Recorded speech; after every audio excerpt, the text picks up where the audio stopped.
Bonjour à tous. La paix soit avec vous. Amen. C'est une parole de Jésus. On va voir. Enfin, il la disait tous les jours, hein, comme tous ses contemporains. La paix soit avec vous. Vous savez que nos frères italiens, voilà, ils se saluent par un retentissant pace. Voilà. Nos frères juifs, pareillement, quand ils se rencontrent et puis quand ils se séparent, shalom ou shalom aleichem. Les musulmans, de la même manière, salam alaikum. Nous, on n'a pas tellement l'habitude de se saluer de cette manière. Paix. La paix soit avec vous. Et c'est vrai que peut-être qu'on serait bien inspiré de le faire comme le faisait Paul dans ses salutations aux églises, dans toutes ses lettres, à toutes les églises, que ce soit des Romains à Philémon, en passant par les Corinthiens, les Galates, les Éphésiens, les Philippiens, les Colossiens, les 2 épîtres aux Thessaloniciens, Timothée, Tite, eh bien, il aura cette même formule qu'on lit dans Romains 1, 7, par exemple, et au début de chaque épître, que la grâce et la paix vous soient données de la part de Dieu notre Père et du Seigneur Jésus-Christ. Amen. Que la grâce et la paix vous soient données de la part de notre Seigneur. Et c'est vrai que c'est très important de se souhaiter la paix, parce que nous avons besoin de paix, nous avons besoin de vivre en paix. Que la paix soit avec vous. Je disais, Jésus, et comme tous ses contemporains, comme tous les Juifs, quand ils se rencontraient, disait « la paix soit avec vous ». C'était le bonjour, c'est « la paix soit avec vous ». Et il y a cette formule qui est annoncée dans la parole de Dieu. Il prononce ces paroles à un moment où les disciples avaient bien besoin de paix. Ils avaient besoin de paix parce qu'à ce moment-là, ils sont dans un désarroi terrible. Ils sont dans l'angoisse et dans la crainte. Parce que, tout simplement, le monde vient de s'écrouler autour d'eux. Jésus vient de mourir à la croix. Et ils sont tellement perdus, tristes, angoissés, qu'ils en ont oublié les paroles de Jésus, la teneur de sa mission, le pourquoi de son ministère, pourquoi il est venu, tout ce qu'ils ont entendu de Jésus.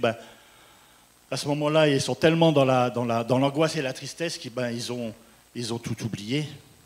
À tel point que lorsque les femmes qui ont trouvé le tombeau vide ont rencontré un ange, ont vu un ange, et qu'elles viennent le dire aux frères, cet ange leur a dit « Jésus est ressuscité », eh bien, on lit dans Luc 24, verset 11, « Ils tinrent ces discours pour des rêveries et ils ne crurent pas ces femmes. » Voilà, ils ont vécu 3 ans et demi avec Jésus, mais là, ils sont complètement perdus. À ce moment-là, plus qu'à tout autre, ils ont vraiment besoin de la paix de Dieu. Et un peu après que les femmes soient venues pour leur dire ça, eh bien Jésus lui-même va se présenter à eux. En Luc 24, verset 36, tandis qu'il parlait de la sorte, lui-même se présenta au milieu d'eux et leur dit « La paix soit avec vous ». Saisis de frayeur et d'épouvante, ils croyaient voir un esprit. Mais il leur dit « Pourquoi êtes-vous troublés ? Et pourquoi pareille pensée s'élève-t-elle dans vos cœurs ? Voyez mes mains et mes pieds, c'est bien moi. Touchez-moi et voyez. Un esprit n'a ni chair ni os, comme vous voyez que j'ai. » Et en leur disant cela, il leur montra ses mains et ses pieds.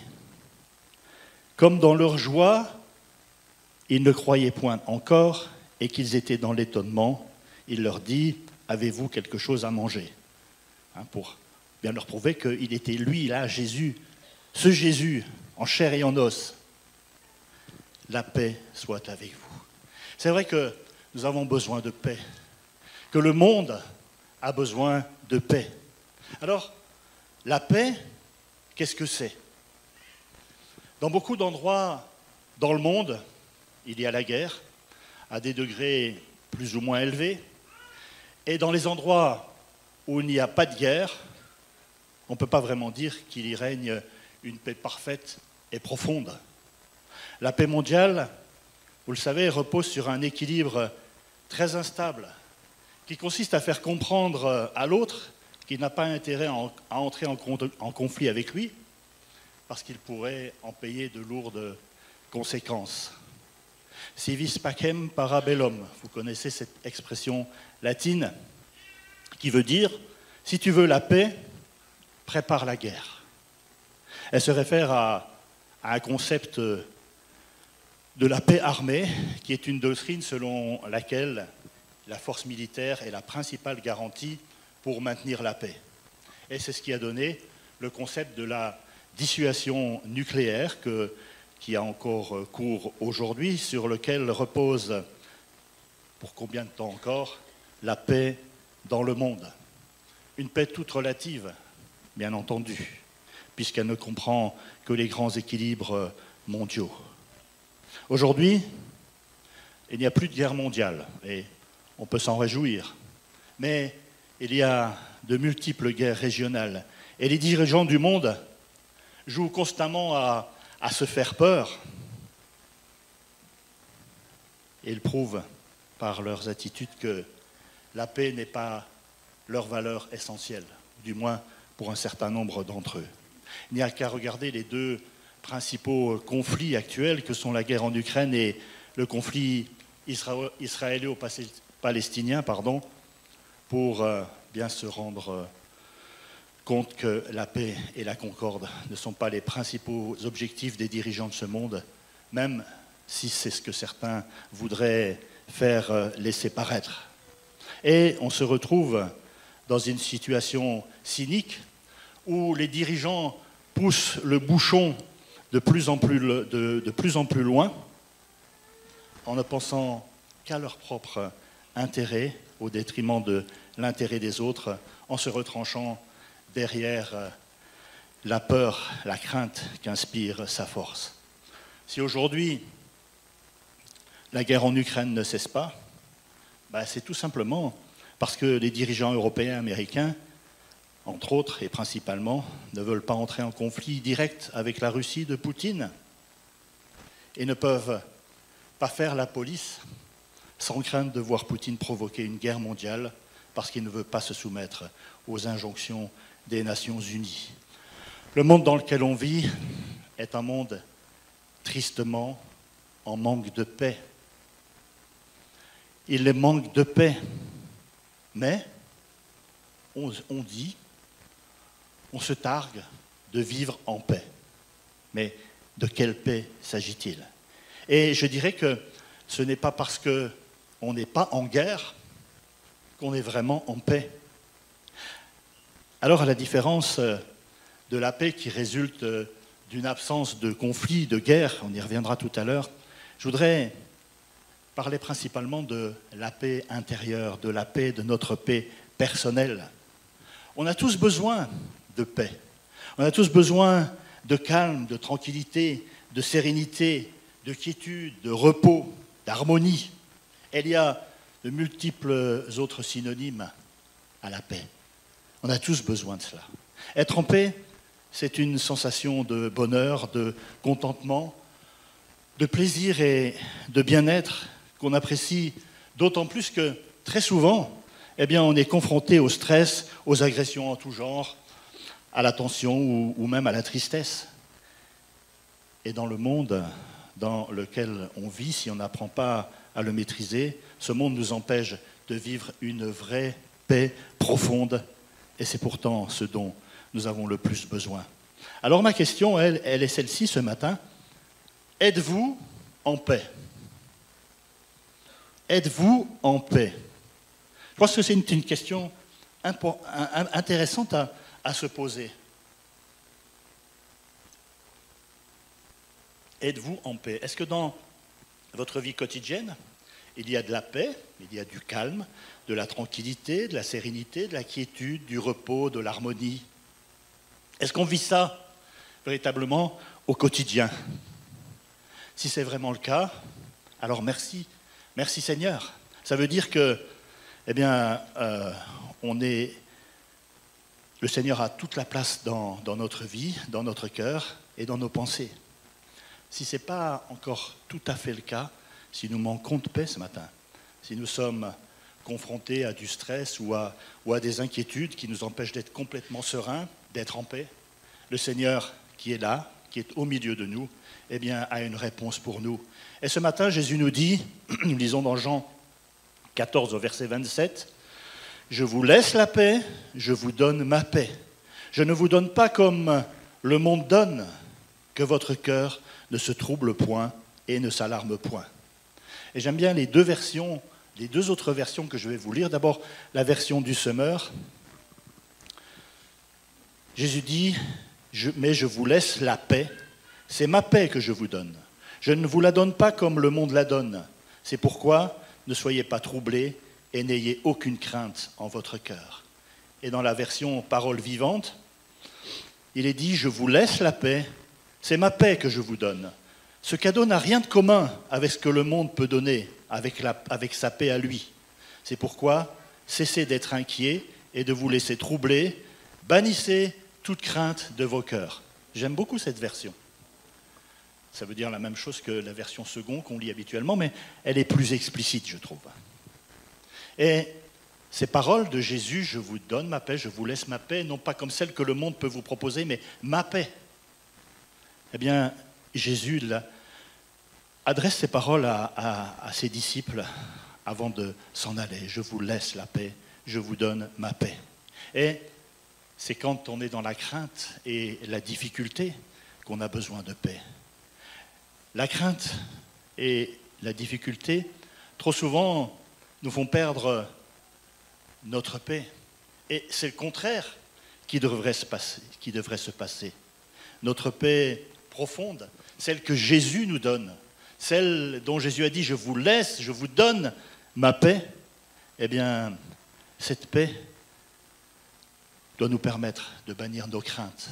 Notre paix doit être plus forte que nos inquiétudes. Et c'est ce que le Seigneur Jésus nous propose ce matin. Je vous laisse ma paix, ne vous inquiétez pas. Je vous donne ma paix, que votre cœur ne se trouble point, ne s'alarme point. Alors, dans le Nouveau Testament, il y a au moins deux sortes de paix. Il y a la paix avec Dieu et il y a la paix en Dieu. L'homme en paix avec Dieu, eh bien, c'est celui dont les péchés sont pardonnés. Être en paix avec Dieu, c'est être pardonné de ses péchés. Le Saint-Esprit nous a convaincus de péché, nous avons demandé pardon à Dieu pour ces péchés et nous nous sommes convertis. C'est-à-dire que nous avons fait demi-tour, nous avons décidé de vivre une autre vie, de vivre pour le Seigneur, de vivre avec le Seigneur. Nous nous sommes engagés avec Dieu, nous avons pris notre baptême, nous sommes devenus des enfants de Dieu, des chrétiens, nous avons fait la paix avec Dieu. Amen. Et ça c'est extraordinaire, c'est bon et c'est indispensable pour chaque homme de faire la paix avec Dieu. Nous avons fait la paix avec Dieu, c'est-à-dire que nous avons fait une démarche avec lui, nous nous sommes tournés vers lui, nous sommes allés à sa rencontre. Autrefois, on était rebelles à sa voix, on ne se souciait pas trop de ce qu'il attendait de nous, mais il est venu à notre rencontre et nous a convaincus de son amour, il nous a fait connaître et comprendre l'amour qu'il nous portait. Et alors nous sommes venus à lui, nous avons fait la paix avec lui. Mais si nous avons fait la paix avec lui, ce qui est très bien, aujourd'hui la question est, est-ce que nous avons la paix en lui?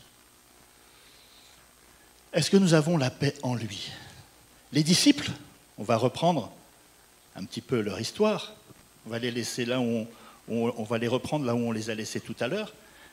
Les disciples, ils ont fait la paix avec Jésus. Dans la situation où ils sont, dans la chambre haute, alors que Jésus est mort, ils ont fait la paix avec Dieu. Ils sont devenus les disciples de Jésus et lui ont consacré toute leur vie, et on le sait, qu'ils ont tout abandonné pour suivre Jésus et lui ont consacré toute leur vie. Ils sont devenus ses disciples. Ils aimaient Jésus et ils avaient l'intention de lui obéir. Ils avaient l'intention de faire ses œuvres. Ils ont fait la paix avec Dieu, mais à ce moment précis, ils n'ont pas la paix en Dieu. Les circonstances qu'ils traversent, eh bien, leur font perdre leur paix en Dieu. La paix en Dieu, c'est celle qui est profondément ancrée dans notre cœur. C'est celle qui est un repos pour notre âme. C'est celle qu'on expérimente quand on se confie en Jésus, même lorsque les circonstances autour de nous sont inquiétantes. La paix en Dieu, voilà ce que Jésus nous propose quand il nous dit « Je vous laisse la paix, je vous donne ma paix, je ne vous donne pas comme le monde donne, que votre cœur ne se trouble point et ne s'alarme point. » Alors je peux reposer ma question maintenant. Êtes-vous en paix ce matin ? Avez-vous fait la paix avec Dieu ? Oui, je pense que la plupart d'entre nous, nous avons fait la paix avec Dieu. C'est très bien, c'est indispensable. Sinon, s'il y en a qui n'ont encore pas fait la paix avec Dieu, il n'est pas trop tard, hein, mais il est temps. Il est plus que temps et on peut vous aider pour ça. Hein. Venez nous voir à la fin du culte et on vous conduira là vers cette démarche avec Jésus, faire la paix avec lui, reconnaître son péché, lui demander pardon. C'est une expérience extraordinaire. Mais plus précisément, pour la plupart d'entre nous, je vous demanderai, avez-vous la paix en Dieu ? Avez-vous la paix en Dieu ? C'est dans les moments de crainte, de difficulté et parfois d'angoisse, comme viennent de le traverser les disciples, qu'on a besoin de la paix de Dieu, de la paix en Dieu. Et je le répète, ce n'est pas parce qu'on a fait la paix avec Dieu qu'on est devenu chrétien, ses disciples, qu'on est confronté à la difficulté, eh bien, qu'on a forcément la paix en Dieu. Mais dans la difficulté, le Seigneur nous donne sa paix. Je vous laisse la paix. Je vous donne ma paix. Je ne donne pas comme le monde donne. Je répète encore ce verset, c'est la 3e ou la 4e fois. Le Seigneur nous veut nous le dire. Il veut nous le faire comprendre, qu'il nous donne la paix. Alors ce matin, si nous manquons de paix, saisissons la paix que Dieu nous donne et nous la propose. Et même si on a l'impression que tout va bien, je ne pense pas qu'on puisse dire à chaque moment de notre vie que tout est pour le mieux, dans le meilleur des mondes, que tout va toujours bien. Il y a toujours des moments où on est confronté à une quelconque difficulté. Et là, notre paix, c'est-à-dire notre sérénité, ce qui fait notre force, eh bien, peut être altérée, peut être entamée. La vraie paix de Dieu, je dirais que seuls les enfants de Dieu y ont accès. Le monde ne peut pas la connaître parce qu'il n'est pas réconcilié avec Dieu. Nous qui sommes réconciliés avec Dieu, nous avons fait la paix avec Dieu, mais nous pouvons avoir la paix de Dieu. La paix de Dieu, ce n'est pas la paix du monde. Et c'est vrai que cette paix dépasse notre entendement, notre intelligence. Et quand nous l'avons expérimentée, les difficultés ne peuvent pas nous l'enlever. D'autant plus que lorsque nous sommes dans la difficulté, le Seigneur nous invite à aller lui confier, à lui en faire part. Et Paul dira dans Philippiens au chapitre 4 et au verset 6, « Ne vous inquiétez de rien, mais en toute chose, faites connaître vos besoins à Dieu par des prières et des supplications avec des actions de grâce. Et la paix qui surpasse toute intelligence gardera vos cœurs et vos pensées en Jésus-Christ. » Amen. Et on revient toujours à la paix. Vous avez des problèmes, des difficultés, des besoins, quels qu'ils soient. Ça entame votre paix, votre sérénité, votre joie. Eh bien, confiez-le. Confiez-le, faites-le connaître au Seigneur par des prières, par des supplications. Et la paix qui surpasse toute intelligence, eh bien, envahira votre cœur. Cette paix revient. Amen. Nous avons besoin de vivre cette paix. Alors, pour la troisième fois, je pose la question, est-ce que nous avons la paix en Dieu ce matin? Si ce n'est pas tout à fait le cas, le Seigneur nous dit, confie-toi en moi, fais-moi connaître ton besoin, et la paix qui surpasse toute intelligence gardera ton cœur et ta pensée en Jésus-Christ. Rien, ne vous inquiétez de rien. Rien, c'est un mot intéressant.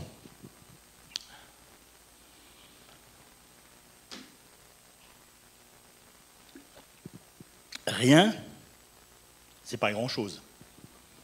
Rien, c'est quoi? Rien, c'est rien. En français, rien, c'est rien. Il y a un humoriste des années que les moins de 40 ans ne peuvent pas connaître. Il s'appelait Raymond DeVos. Il a exploité ce mot « rien » dans un sketch. Peut-être vous le connaissez, je vais vous le résumer. Il dira « Rien, ce n'est pas rien. La preuve, c'est qu'on peut le soustraire. Rien moins rien, c'est moins que rien. Si l'on peut trouver moins que rien, c'est que rien vaut déjà quelque chose. Une fois rien, c'est rien. Deux fois rien, c'est pas beaucoup. Mais avec trois fois rien, on peut déjà acheter quelque chose. Et pour pas cher. Voilà, ça c'était Raymond DeVos. Cette blague prouve que dans la langue française, rien n'est pas un mot d'exclusion totale. Hein. Rien, c'est rien, mais avec trois fois rien, on peut quand même. Hein, vous voyez la signification du mot. Pour trois fois rien, j'ai eu. Mais pour l'apôtre Paul, rien signifie vraiment rien. Rien de rien. L'absence totale de quoi que ce soit. Et c'est dans ce sens qu'il nous dit, ne vous inquiétez de rien, même pas de telle ou telle chose qui vous semble insurmontable. Ne vous inquiétez de rien, mais faites connaître à Dieu vos besoins par des prières et des supplications. Et celui qui vous aime, celui qui prend soin de vous, celui qui a son œil sur vous, eh bien vous donnera la paix dont vous avez besoin. Amen. Ne vous inquiétez de rien. Alors, ça ne veut pas dire qu'il faut forcément voir la vie en rose et ne pas considérer la réalité telle qu'elle est, bien présente dans notre quotidien. Paul ne nous appelle pas à vivre dans une insouciance béate, mais à confier à Dieu tout ce qui peut nous tracasser, nous inquiéter, au lieu de broyer du noir, au lieu de perdre notre paix dont nous avons tellement besoin. Quand Paul fait cette exhortation à ne pas nous inquiéter, vous savez, il n'invente rien de nouveau. Il ne fait que répéter en quelque sorte les paroles de Jésus quand il a exhorté ceux qui l'écoutaient à la montagne des Oliviers, sur ce fameux sermon sur la montagne. Dans Matthieu 6, Jésus dira « C'est pourquoi je vous dis, ne vous inquiétez pas pour votre vie de ce que vous mangerez, ni pour votre corps de quoi vous serez revêtus. La vie n'est-elle pas plus que la nourriture et le corps plus que le vêtement ? Regardez les oiseaux du ciel, ils ne sèment ni ne moissonnent et ils n'amassent rien dans les greniers. Et votre Père céleste les nourrit. Ne valez-vous pas bien plus qu'eux ? Jésus nous dira de ne pas nous inquiéter parce qu'il pourvoit aux besoins des oiseaux des champs. Est-ce qu'on ne vaut pas plus que les oiseaux des champs ? S'il pourvoit aux oiseaux des champs, s'il pourvoit à la nature, à combien plus forte raison il pourvoira à nos besoins. Paul, en nous disant de ne nous inquiéter de rien, mais de faire connaître nos besoins à Dieu par la prière, nous indique qu'une attitude de foi et de confiance nous procure une véritable paix en Dieu, une paix qui surpasse toute intelligence ou tout entendement. Cette paix nous garde dans une communion profonde avec Dieu. Et je dirais à ce moment-là que ça devient un cercle vertueux. La paix que Dieu met en moi me pousse à me confier en lui et à m'attendre à recevoir sa grâce et sa bénédiction que je reçois et qui me procure la paix. C'est un cercle vertueux. Hein? Quand j'ai un besoin, la paix que Dieu met en moi me pousse à l'exprimer au Seigneur, à lui demander. Sa bénédiction vient et sa bénédiction procure en moi la paix qui fait que la paix, je l'ai toujours. Amen. Ne vous inquiétez de rien, mais en toute chose, faites connaître vos besoins à Dieu par des prières et des supplications avec des actions de grâce. Louons le Seigneur pour ce qu'il fait chaque jour. Hein. Ayons ces actions de grâce et la paix de Dieu qui surpasse toute intelligence, tout ce que notre entendement peut comprendre, tout ce que notre intelligence et notre entendement nous font entrevoir comme difficulté, comme conséquence des difficultés qu'on traverse, nous font gamberger, comme on dit. Hein? Laissons tout ça. Cette pensée qui dépasse, surpasse notre intelligence, gardera nos cœurs et nos pensées en Jésus-Christ. Nous avons besoin de cette paix profonde en Dieu, parce que Jésus nous met en garde contre le fait que la vie chrétienne peut être semée d'obstacles. Et Jésus dira dans Jean 16, au verset 33, « Je vous ai dit ces choses afin que vous ayez la paix en moi. Vous aurez des tribulations dans le monde, mais prenez courage, j'ai vaincu le monde. » Comme nous l'avons vu la semaine dernière dans Jean 17, Jésus a dit « Je leur ai donné ta parole et le monde les a haïs parce qu'ils ne sont pas du monde. Comme moi, je ne suis pas du monde. Je ne te prie pas de les ôter du monde, mais de les préserver du mal. Ils ne sont pas du monde, comme moi, je ne suis pas du monde. » Tout ce que Jésus va dire dans ce discours de la chambre haute a pour but de soutenir ses disciples et de leur procurer une paix profonde au moment où ils en auront le plus besoin, c'est-à-dire au moment où ils seront confrontés au monde. Jésus rappelle que si nous ne sommes pas du monde, parce que nous sommes liés à lui, nous sommes pourtant bien dans le monde. En ce monde qui exerce sur nous une pression qui est très souvent, trop souvent, hostile. Jésus rappelle que si le monde l'a haï, le monde nous haïra, nous aussi. Tout simplement parce que c'est Satan qui tire les ficelles, et Satan, lui, il nous est hostile. Satan voudrait nous faire tomber, nous faire perdre ce que nous avons reçu en Christ. Et c'est pour cela qu'il n'aura de cesse de nous attaquer. Mais Jésus est avec nous jusqu'à la fin du monde, comme il le dira par ailleurs. Je vous ai dit ces choses afin que vous ayez la paix en moi. Vous aurez des tribulations dans le monde, mais prenez courage, j'ai vaincu le monde. Et il nous dit cela pour nous rassurer, pour nous encourager. Alors, parmi les tribulations que nous pourrons rencontrer, Jésus nous dit clairement que nous serons confrontés aux hommes à cause de notre foi et aussi parfois à notre propre famille. Nous l'avons, pour certains, vécu. Jésus nous prévient aussi sur ce fait, et il nous invite à prendre clairement position pour lui. Jésus qui a dit « Je vous donne ma paix, je vous laisse ma paix », à un autre moment, mais aussi dans le même esprit, dira, Matthieu 10, verset 34, « Ne croyez pas que je sois venu apporter la paix sur la terre. » Tiens donc,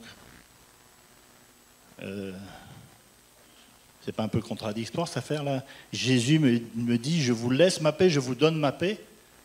Et par ailleurs, il dit, je ne croyais pas que je sois venu pour apporter la paix sur la terre. Je ne suis pas venu apporter la paix, mais l'épée.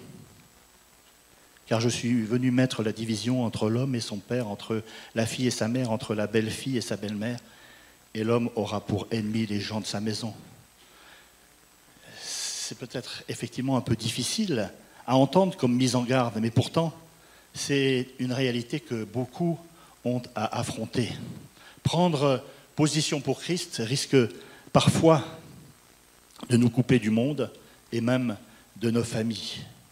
Dieu est fidèle et juste, fidèle et bon. Et il veut que tous les hommes soient sauvés. Et à combien plus forte raison, les membres de notre propre famille. On connaît cet épisode de la vie de Paul et Silas qui sont emprisonnés. Et je vous invite à lire ce récit dans Acte 16. Dans Acte 16, au verset 31, Paul et Silas répondit « Crois au Seigneur Jésus et tu seras sauvé, toi et ta famille. » Amen. Et c'est vrai qu'on peut être confronté, quand on vient au Seigneur, à l'hostilité du monde, certes. Quand nous annonçons la parole de Dieu, on est vite catalogué, et parfois on nous rejette. Jésus dira « Heureux serez-vous quand vous serez persécutés, rejetés en mon nom. » Ça nous arrive. Et ça nous arrive même avec nos propres familles, avec nos proches. Et ça peut être difficile, mais gardons le cap. Parce que dans tous les cas, le Seigneur veut que nous annoncions sa parole et nous avons besoin de faire confiance au Seigneur qui aime, qui nous aime et qui veut nous sauver, nous et notre entourage. Alors certes, le salut des autres ne dépend pas de notre seule foi. Il dépend de chaque individu. Le salut, c'est quelque chose de personnel. Et nous ne pouvons pas décréter que tel ou tel sera sauvé. Mais faisons confiance au Seigneur. Et gardons le cap, gardons la foi. Le Seigneur nous invite à être des artisans de paix dans ce monde. Et même si le monde nous est hostile, nous devons être des faiseurs de paix. Jésus dira toujours sur ce sermon sur la montagne, un peu plus tôt que le verset que nous avons lu, Matthieu 5, verset 9, « Heureux ceux qui procurent la paix, car ils seront appelés fils de Dieu. » Ce Dieu de paix qui est notre Père veut que nous puissions procurer la paix. Heureux ceux qui procurent la paix. Et Paul ajoutera, dans Romains 12, verset 18, « S'il est possible, autant que cela dépend de vous, soyez en paix avec tous les hommes. » Dieu nous demande d'être des artisans de paix et de bénir même nos ennemis. Et la suite de ce verset 18 de Romains 12 dira, verset 19, « Ne vous vengez point vous-même, bien-aimés, mais laissez agir la colère, car il est écrit à moi la vengeance et la rétribution, dit le Seigneur. Mais si ton ennemi a faim, donne-lui à manger, s'il a soif, donne-lui à boire, car en agissant ainsi, ce sont des charbons ardents que tu amasses sur sa tête. Ne te laisse pas vaincre par le mal, mais surmonte le mal par le bien. » Amen. Le Seigneur nous invite à être des artisans de paix. Et pour peu que ça dépende de nous, soyons en paix avec tous. Et le Seigneur veut nous y conduire et nous y aider. Je vous laisse, je vous donne ma paix. Alors, si nous sommes invités à être des artisans de paix dans le monde, que dire de l'état de la paix dans le monde?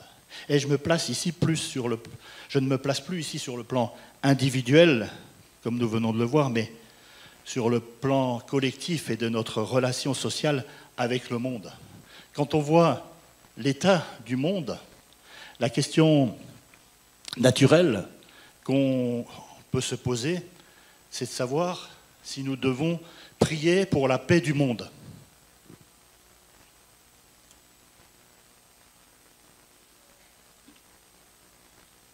Le Seigneur nous demande des artisans de paix, heureux ceux qui procurent la paix. Est-ce que nous devons prier pour la paix du monde en tant que chrétiens, appelés à être des artisans de paix? La réponse semble naturellement oui, il faut prier pour la paix du monde. Et je suis d'accord avec ça, mais de quelle paix s'agit-il? Notre aspiration,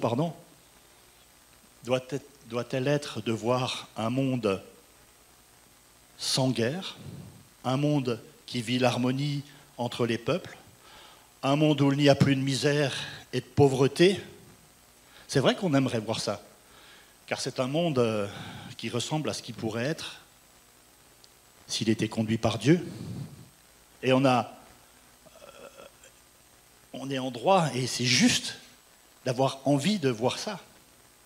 Malheureusement, je dirais et j'ose dire que tout cela, pour l'instant, relève de l'utopie, car notre monde n'est pas conduit par Dieu, mais c'est le diable qui tire les ficelles, comme j'ai dit tout à l'heure. Et on est bien loin d'un monde de paix et d'harmonie. En tant que chrétiens, nous avons un besoin fondamental de paix. Et il est tout à fait naturel d'être ému et triste face aux nombreuses situations de guerre que nous constatons dans notre monde. Et l'un noter d'ailleurs que ces situations ne sont pas nouvelles. Ces situations de guerre que nous constatons dans notre monde ne sont pas nouvelles. On peut dire sans crainte de se tromper qu'au cours de ces 20 derniers siècles, pour se cantonner à l'ère chrétienne, eh bien, la Terre a connu sans interruption, à au moins un endroit, un conflit, une guerre, des révoltes ou des troubles en tout genre. Et c'est vrai que cette situation nous rend tristes, elle nous émeut naturellement, et on voudrait que ça change. On voudrait que le monde connaisse la paix. On voudrait que Jérusalem connaisse la paix. C'est normal. Et c'est notre nouvelle nature en Christ qui aspire à la paix pour le monde. Mais est-ce possible ? Est-ce possible ? J'ose poser la question. Alors, j'ai eu l'occasion, il y a quelques mois, au cours d'une de nos réunions de maison, de partager avec mon groupe ma pensée concernant la demande de prière pour la paix à Jérusalem. J'ai dit que j'étais un petit peu embêté avec cette demande parce que pour moi, rien ne me dit dans la Bible que la paix de Jérusalem et dans le monde soit prévue avant le retour du Seigneur et son règne millénaire sur la terre. Et j'ai même l'impression d'y lire le contraire, car la Bible me parle de guerre et de bruit de guerre. Alors, mon explication ce jour-là n'a pas été très fouillée ni très longue, elle ne se voulait pas forcément très convaincante. C'était simplement une petite réflexion sur ce qui me semblait contradictoire entre la demande de prière pour Jérusalem et ce que me dit également la Bible sur l'état du monde par rapport à la guerre. Et j'en suis resté là. Et quelques semaines plus tard, dans notre moment de prière, notre réunion de maison, j'entends la prière d'un frère qui dit « Seigneur, je sais qu'Olivier n'est pas très d'accord avec ça, mais je voudrais te prier pour la paix de Jérusalem. » Bon, on a terminé le moment de prière. Moi, ça m'a fait sourire, bien sûr, mais ça m'a montré au moins et rappelé qu'en tant qu'enfant de Dieu, on est porté naturellement à demander la paix, parce qu'on est naturellement ému de compassion, comme l'a été Jésus devant le monde qui souffre. Et je dirais que c'est bien. Et j'ai dit à ce frère, « T'as raison mon frère, même si tu n'es pas d'accord avec moi, tu peux prier pour la paix. » Mais c'est bien de prier pour des choses dont on sait qu'elles vont arriver, qu'elles vont être exaucées, qu'elles sont du moins dans le cœur et la volonté de Dieu. C'est normal et naturel de vouloir que ce monde qui souffre autour de nous retrouve de la paix et de la sérénité. Parce que nous avons en nous les sentiments de Christ et nous avons ce besoin de voir le meilleur pour l'homme, ce qui est bon pour lui. À plus forte raison quand il s'agit du peuple d'Israël, dont nous savons qu'il est le peuple élu, et que nous le voyons souffrir alors que nous demandons pour lui la paix. C'est normal de demander pour le peuple d'Israël la paix. C'est normal. À la fin du moment de prière, j'ai dit à mon frère qu'il faisait une prière qui est en accord avec la pensée de Dieu, puisqu'il demande la paix, et que Jésus nous demande d'être des artisans de paix. Mais je dirais qu'il y a aussi d'autres passages très clairs dans la parole de Dieu qui nous montrent que si Dieu voulait la paix pour son peuple, malheureusement, c'est bien le peuple qui s'en est détourné. Et le problème vient de là. Alors, comment prier pour la paix? Et prier pour quelle paix? J'aimerais revenir sur la demande de paix pour Jérusalem, oui, de prier pour Jérusalem, et dire que dans la Bible, j'en ai pas trouvé d'autres.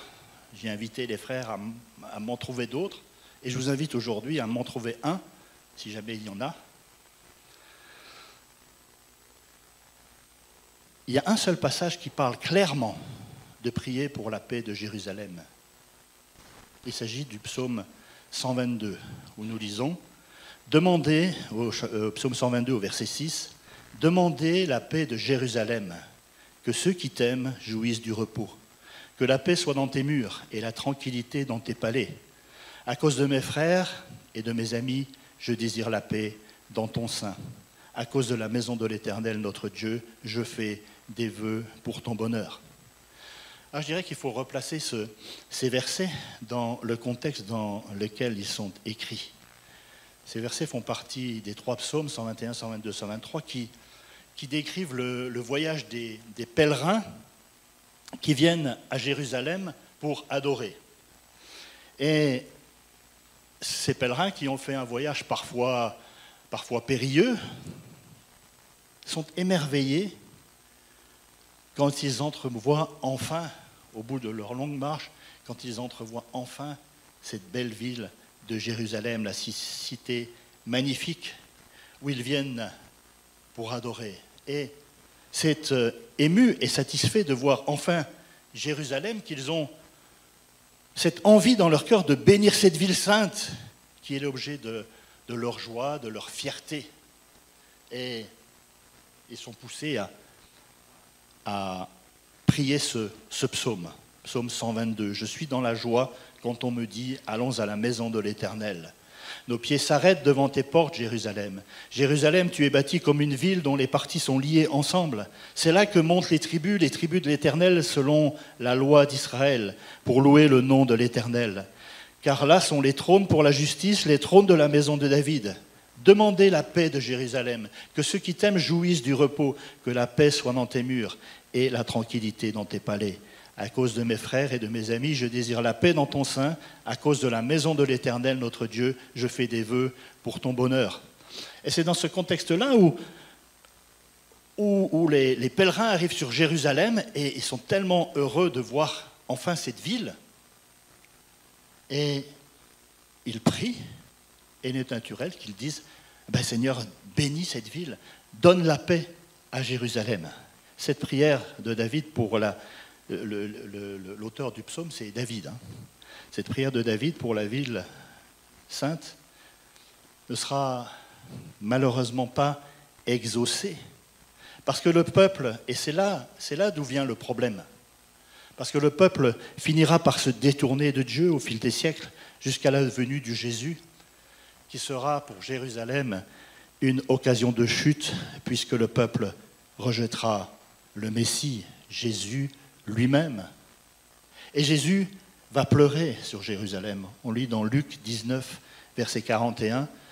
Quand il approchait de la ville, Jésus, en la voyant, pleura sur elle et dit « Si toi aussi, au moins en ce jour qui t'est donné, tu connaissais les choses qui appartiennent à ta paix, mais maintenant elles sont cachées à tes yeux. Il viendra sur toi des jours où tes ennemis t'environneront de tranchées, t'enfermeront et te serreront de toutes parts. Ils te détruiront, toi et tes enfants, au milieu de toi, et ne laisseront pas en toi pierre sur pierre, parce que tu n'as pas connu le temps où tu as été visité. » Une autre version de Paroles vivantes. Quand Jésus fut arrivé tout près de la ville, il l'embrassa du regard et pleura sur elle. « Ah, dit-il, si seulement tu avais compris, toi aussi, en ce jour, de quoi dépend ta paix. » Intéressant, cette version. De quoi dépend ta paix? C'est autre chose que ce que Second nous dit simplement, qui est juste. Si tu connaissais les choses qui appartiennent à ta paix. Bon. Ici, la traduction est plus explicite. Si seulement tu avais compris, toi aussi, en ce jour, de quoi dépend ta paix. Et finalement, on sait de quoi dépend la paix de Jérusalem. Tes ennemis t'entoureront, etc. Jésus a eu compassion de Jérusalem et il a pleuré sur elle parce qu'il savait ce qui malheureusement allait arriver. Et il prédit même qu'elle finira en ruine. Il pleure sur les habitants de Jérusalem parce qu'en refusant le Messie, eh bien, ils prononcent leur propre jugement. Vous vous souvenez, au moment où ils ont crié « Crucifie-le », quand Pilate leur dira « Ben, je ne vois rien en lui, moi je ne vois pas pourquoi. Vous voulez le supprimer? Je ne vois rien de mal en lui et crucifie-le, crucifie-le, que son sang retombe sur nous. » Malheureusement, ce sont les habitants de Jérusalem eux-mêmes qui ont appelé leur propre malédiction. Alors, c'est vrai que en voyant cela, et simplement en examinant l'histoire, puisqu'on parle de Jérusalem, en l'occurrence, l'histoire de Jérusalem depuis 20 siècles, que s'est-il passé effectivement en l'an 70? Les Romains ont détruit la ville, le peuple a été dispersé à la surface de la terre, et pendant 20 siècles jusqu'en 1948, où ils ont commencé à revenir, eh bien, le peuple a été dispersé et le peuple a été sous la malédiction parce qu'ils ont rejeté Jésus.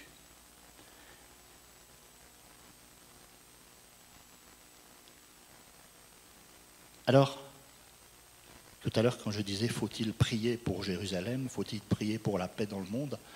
La vraie question est, parce que la réponse est oui, comment faut-il prier pour Jérusalem? Comment faut-il prier pour la paix dans le monde? On sait, et puis bien évidemment, je n'ai pas le temps de m'arrêter là-dessus, on sait en lisant la parole de Dieu que la paix dans le monde ne viendra pas. Elle ne viendra pas. Vous entendrez parler de guerre, de bruit de guerre. Gardez-vous d'être tout bruit, car il faut que ces choses arrivent, mais ce ne sera pas encore la fin. Matthieu 24, verset 6. La Bible nous enseigne que la paix ne viendra pas. Et force est de constater que, rien qu'en prenant les 20 derniers siècles, la paix ne s'est jamais installée durablement sur la terre. Pourquoi? Parce que c'est le diable qui en est le maître. Cependant, la Bible nous parle de la paix de Jérusalem et de la paix du monde quand il reviendra et quand il établira son règne sur la terre, son règne de 1000 ans. Là, il y aura la paix, et la vraie paix, et la paix de Dieu. À part cet instant, je pense qu'il ne faut pas penser que la paix interviendra dans le monde et sur toute la terre. Ce n'est pas biblique, ce n'est pas ce qui va se passer. Alors, prions pour la paix, mais pour la paix des âmes. Parce que ce que les gens ont besoin, ce que les hommes de notre monde, qu'ils soient des juifs ou des non-juifs, ou des païens, ce que les hommes ont besoin, c'est de faire la paix avec Dieu. Ils ont besoin de reconnaître Christ comme leur sauveur et Seigneur. Et c'est ça l'important. Et c'est ça ce que Dieu veut. Vous savez, on a coutume de dire que Israël, c'est le peuple élu. C'est le peuple élu. Malheureusement, le élu ne veut pas dire sauvé. Et ils ont besoin de reconnaître ce qu'ils feront, ce qu'ils finiront par faire, de reconnaître le Messie, Jésus, celui qu'ils ont percé, de le reconnaître comme le Messie. Jésus viendra à leur secours. Ça, c'est l'objet d'une autre prédication. Aujourd'hui, nous pouvons prier pour la paix. Vous savez que chez les Juifs, il y a des Juifs qui ont accepté Jésus comme leur sauveur. On les appelle des Juifs messianiques. Ce sont doublement nos frères. Ce sont des frères juifs, mais ce sont des frères chrétiens. On peut prier pour eux. Est-ce qu'on prie pour eux? Prier pour que le ministère qu'ils ont reçu puisse s'étendre et que vraiment l'Église de Christ puisse grandir aussi parmi cette nation, parmi ce peuple. Nous devons prier pour l'Église dans le monde, pour qu'elle soit porteuse de bonnes nouvelles. Vous savez, les chrétiens dans le monde, ils sont très peu nombreux. Ils sont très peu nombreux. Et pourtant, ce que Dieu veut, c'est sauver tout le monde.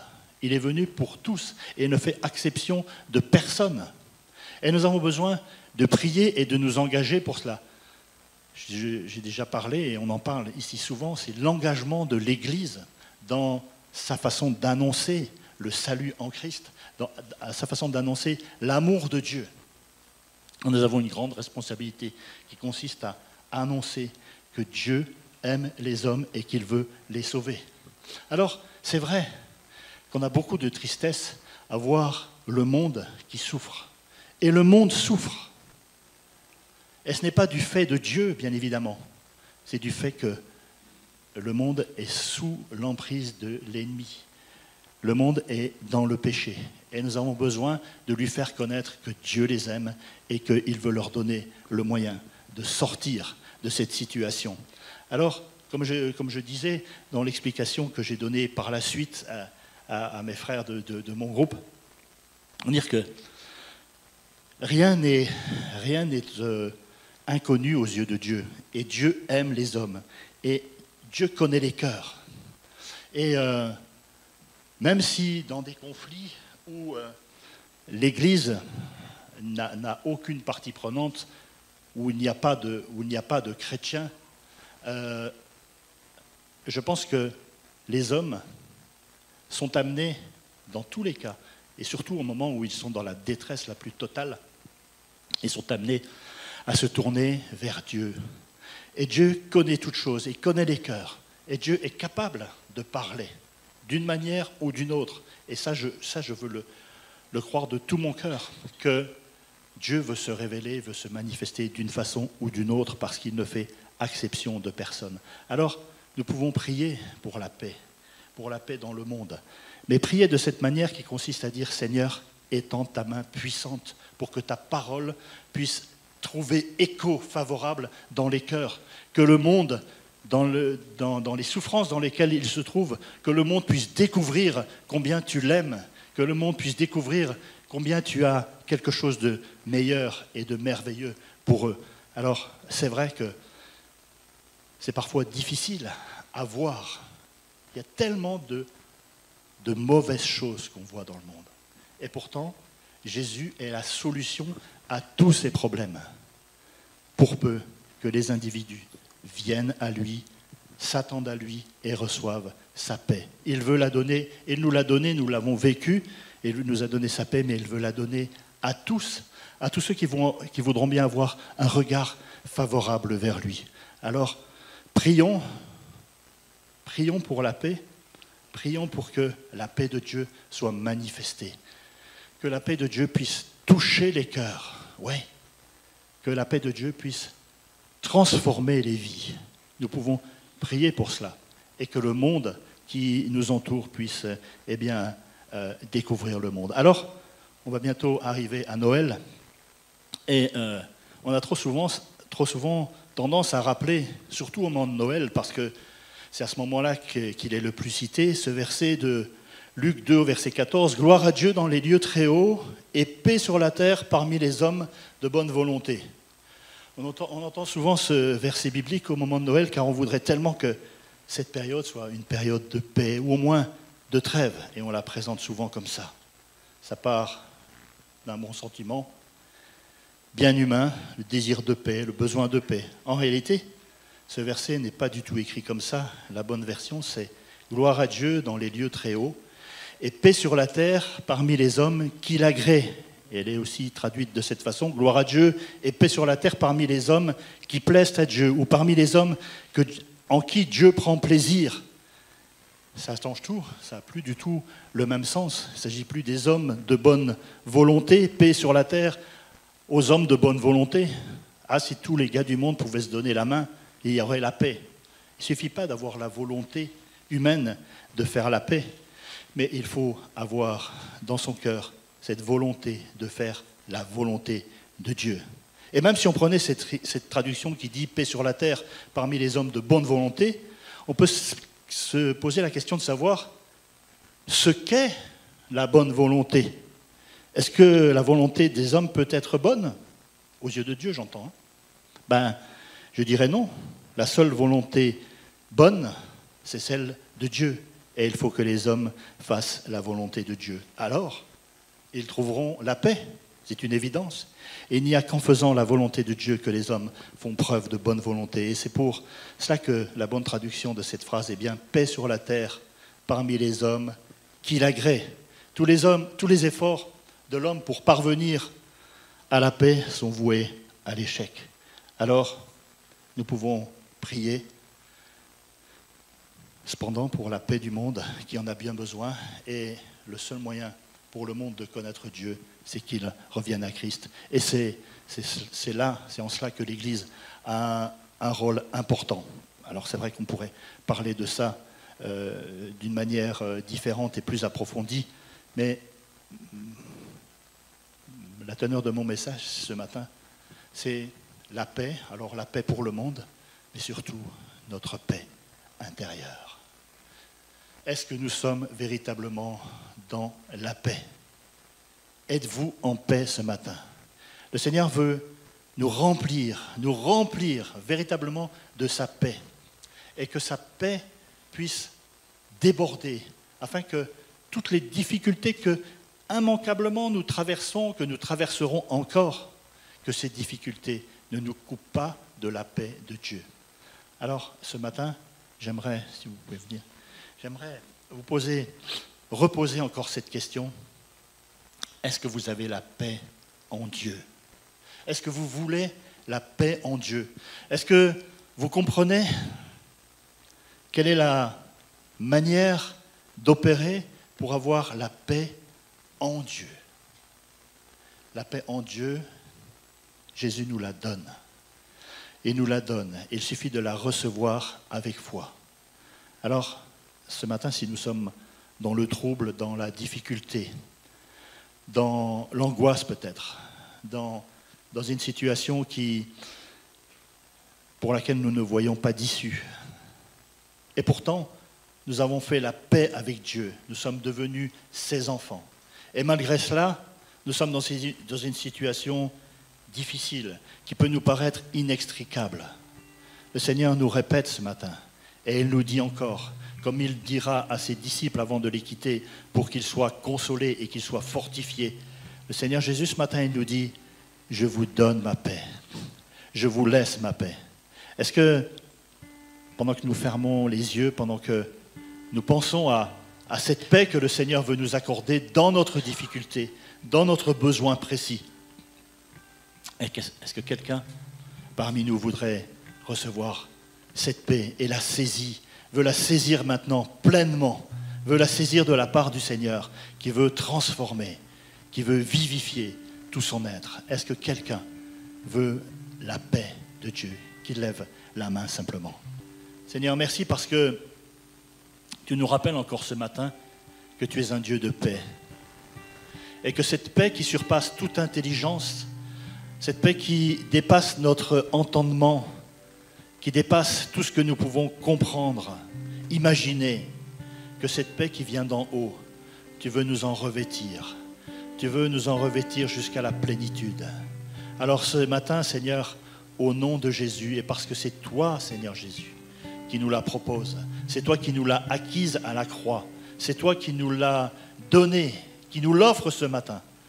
En ton nom, Jésus, je veux que cette paix descende sur le cœur et dans la vie de mes frères et sœurs qui en ont un besoin particulier, que tu puisses renouveler ce matin dans leur vie une profonde paix, une profonde sécurité, une profonde sérénité. Au nom de Jésus, que la paix de Dieu descende sur vous, que la paix de Dieu remplisse votre cœur, vous restaure et vous donne d'être renouvelé, réconforté, restauré et pleinement ami de Dieu, prêt à le servir de tout votre cœur. Au nom de Jésus, recevez la paix d'en haut. Au nom de Jésus, soyez bénis de l'Éternel. Amen. Amen. Amen. Que Dieu vous bénisse.